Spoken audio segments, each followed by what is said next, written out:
Ed here from 10,000 Foot View, and I've got another Google Ads quick tip for you today. So something that Google is rolling out right now, it's in beta, but it's coming to everybody shortly, is search themes. And this tool will be a new way to target inside of PMax. It will line up with your audience signals, kind of adjacent to that, if you will.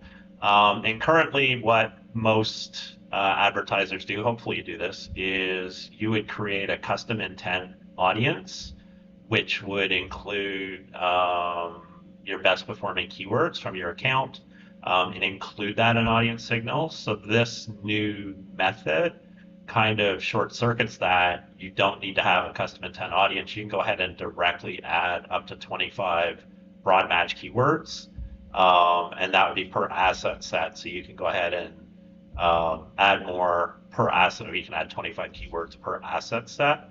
So it's just kind of a different way to do it, but it's something that's important to be aware of.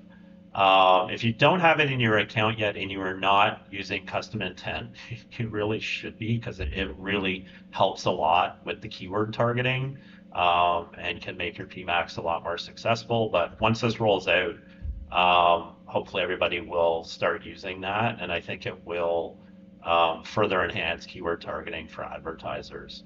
I'm going to link an article from Search Engine Land that goes into more detail about how all this works in the notes below, and I hope that you find this video useful, and I will see you next time.